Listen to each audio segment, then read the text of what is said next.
Okay.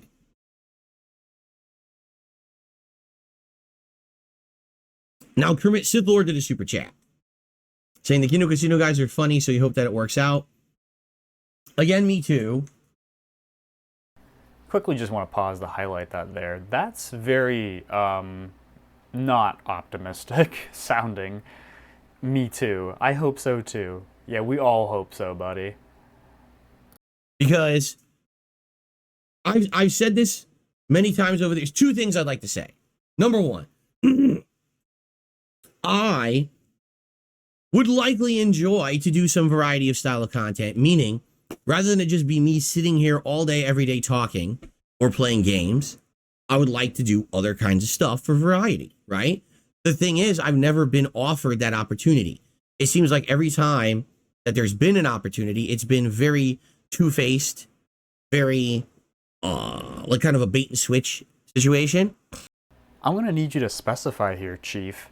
You couldn't possibly mean that side scrollers interview.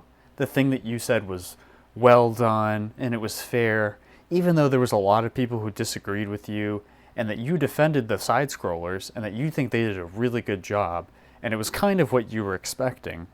I mean, you said that the day after the interview, right?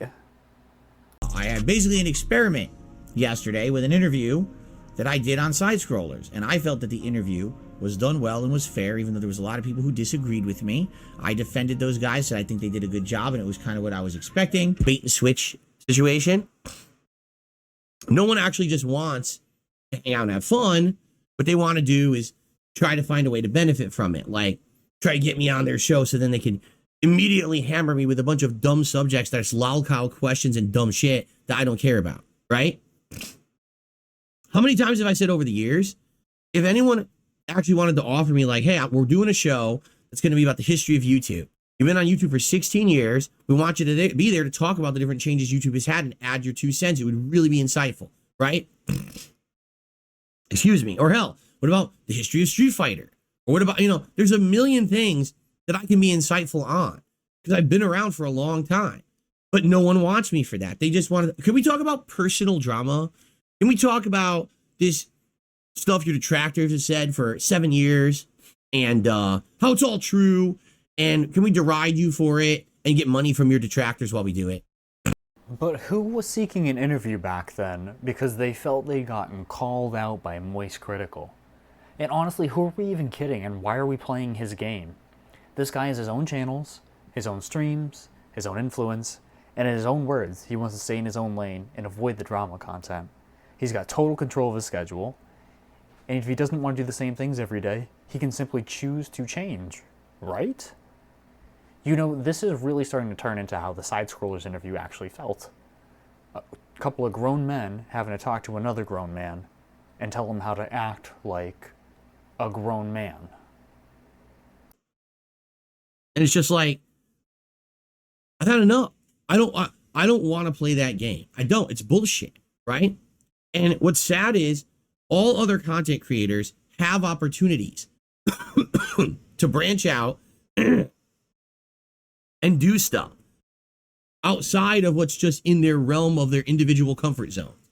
I'm not allowed that opportunity because of my detractors. It's that simple. And thus we have the crux of Phil's argument today.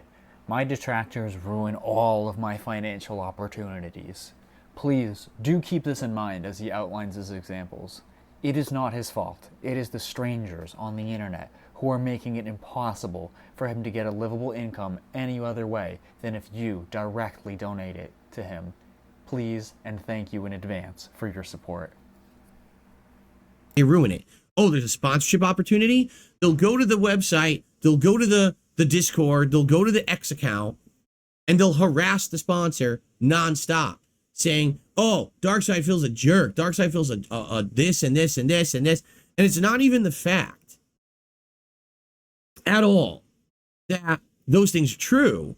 It's that they just don't want to be bombarded with such negativity that then they don't want to have any association with me.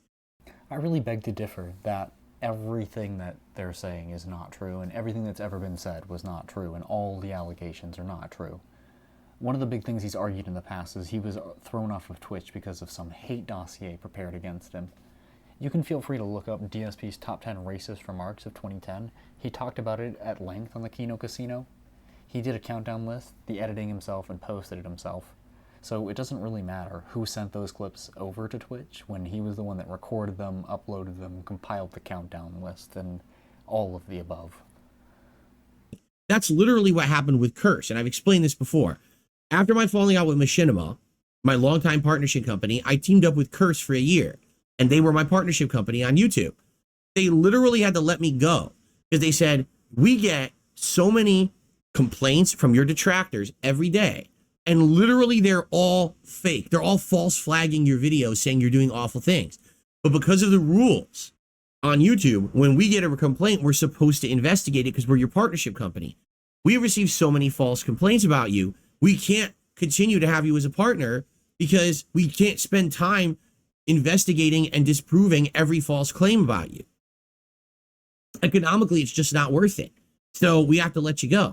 Of course, he won't show the proof of what Curse said, but he will just attempt to recollect it and then put words in their mouth. Because I just find it really unlikely that they told him they can't waste time investigating every false claim, inferring every claim made was false. Isn't it convenient, though, that he can't show these emails or anything in writing about this? Just insist that everything that happened is just a negative lie. Let's try approaching this from reality. Curse partners with him after Machinima. YouTube requires that Curse investigate the claims against him. DSP receives so many complaints that the cost of investigating him outweighs the revenue he's bringing in. Therefore, it's in Curse's best interest to terminate the partnership. Now, whose fault is this? Curse, because they investigated the claims? The person who reported DSP? Or DSP for doing the behavior that got him thrown off the platform? I don't know. You tell me. And it's been like that any opportunity that I've gotten over the years to get a product sponsorship or anything. I told you, there was just a few months ago, oh, not a few months ago at this point. At this point, it was like earlier in the year. But a guy wrote me and said, hey, I work for such and such a company, and we do merch.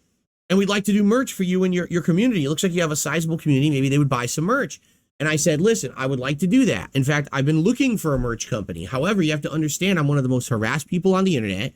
I have a group of detractors that are going to go out of their way to harass you if you do business with me. Are you okay with that? To which the guy said, it won't be a big deal. I'm sure everyone has haters, right? So let's keep a track on this here. The company reaches out to Phil unprovoked, offering to do merch for him. He replies and says, are you sure you want to do that? Because I've been dropped in the past because of the harassment I've been getting from trolls. Do you know who I am? Are you sure you're going to be okay with my trolls harassing you? And the guy assured Phil that would be fine. To which Phil thought an appropriate response would be, I said, no. It's obvious you did zero research before you reached out to me. I want you to search for my name on the internet. I want you to see the insane level of nonsense about me. All right? And then I want you to respond back and tell me that you still want to do business with the level of nonsense and harassment you're going to get. And then he never responded ever again. Probably put me on the blacklist, right? So what does Akram's Razor suggest? That they didn't respond because they took a look at the amount of trolling he receives, wanted nothing to do with Phil? Or did they not respond because that was a douchebag reply? It seems to obviously be the latter, but Phil is genuinely framing it as the former. What other point can he be trying to make here? Just look at how he follows up on it. So that's what I mean. Like, that's how it is. These detractors have stalked me and really, really fucked with me for so long. All right, that I just can't have fun anymore outside of the range of what's considered safe here on my streams, right? And that's sad. I would love to have fun. The original offer that I got from Side Scrollers last year was supposed to be fun. We just want you on the show as a guest. They literally had done this with dozens of, well, not dozens, but with probably about 8 people before me, other YouTubers they had done it with, okay? All right, and there we go. Confirmation he was talking about Side Scrollers earlier. But I don't want to interrupt, because you were in the middle of building quite the big straw man there, so keep going. The thing was, none of those YouTubers brought them any attention or clout whatsoever. Once they offered to have me on the show and they announced it, all my detractors went and messaged them and says, oh, so you see, here's how you got to do it. You got to do a really intrusive interview with him, really hammering him, because that's what should happen. And that will get a lot of views and attention. And they're suckers. Instead of being like, who the fuck are you? Fuck off. We just want Phil as a regular guest like everybody else. They saw the dollar signs. They saw the opportunity for attention. And cool, a straw man has been completed, because I don't see any proof of any of that kind of stuff. I was there when it was happening. It's a pretty bad mischaracterization of what went down, and really challenge him to prove it if he wants to beg to differ. We know he loves begging, so... And they jumped on it and immediately changed the format of their show to be a 5-hour interview instead of a variety show that I'm just a guest there for. And, you know, we all know how that went. So that's what I mean. I can't just get the opportunities everybody else gets for whatever reason. Why? You tell me. Because if you actually look at it from an outsider's perspective, there's no valid reason. It's just that they get attention out of it. They get their jollies out of it. They feel better about themselves when they know that they've ruined an opportunity for somebody else. Why? Because they're evil people. They're sad people. You know what I mean? It is. It's pathetic. So... So there you go. The thesis is complete. The side-scrollers and the detractors are sadistic people who enjoy making fun of Phil. They're evil and sad, and Phil was only brought on side-scrollers to get attention, increase viewership, collect donations, and just try to milk the people that hate Phil and wanted to really stick it to him. Anyways, this was a clip about the Keno Casino, right? In this case, all right, this is something that I'm going to experiment with and see how it goes. And, you know, if it ends up being fun, then it's something to consider for the future. If it ends up being a dud, or if I end up feeling like the guys are disingenuous or whatever, well, then I never have to deal with it ever again, right? But this is no 5-hour interview. This is no bullshit at all. This is just going to be me hanging out with these guys for a couple of hours and relaxing and, you know, just kind of being a part of their content, right? And that's what it's all about. And there'll be something different for me too. It'll be a way to break up my week, which is good. It's a long streaming week. It'll be a good way to just... Yeah, exactly. We've yet to determine if the Keno Casino is going to be good or bad. If it's bad, we're done with it. And if it's good, we're milking it. And we're going back and we're going to do everything we can to make money off of other people's misery. Which is absolutely something Phil has been critical of in the past.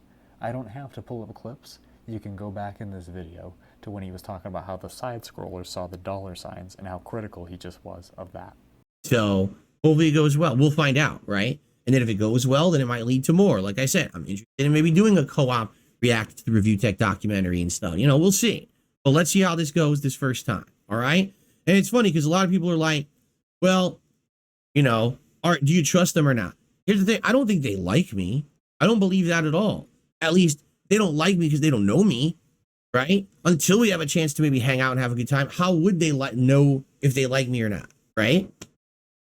But personally, no. I don't think that they're buddies with me or whatever. Obviously, they know that having me on their show is going to give them a little bit of a boost and everyone's going to tune in to see how it goes, right?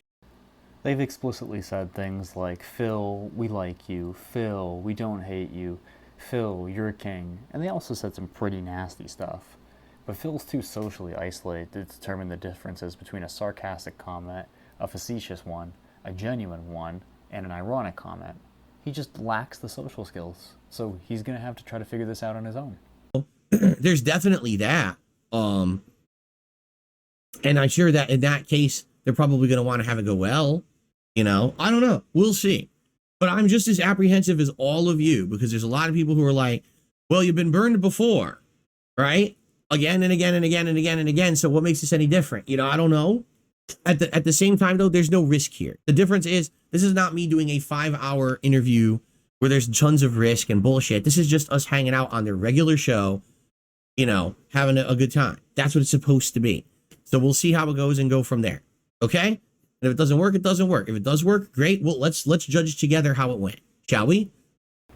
I like the soft threat there, that they need this to go well for their own interest too. And I like the narcissistic comment of, well, obviously I'm going to bring more viewers to them. Yeah, of course, with your podcast that has like 200-300 viewers a day and your gaming channel with a couple hundred viewers on it each time. Yeah. This is a new one, though. I've never seen Phil pimping himself out, and I certainly would not have expected that after the chaos and drama he said he's not dealing with anymore. His point here is that his detractors have a habit of ruining everything for him, and that connects to the casino because I don't think he even said why.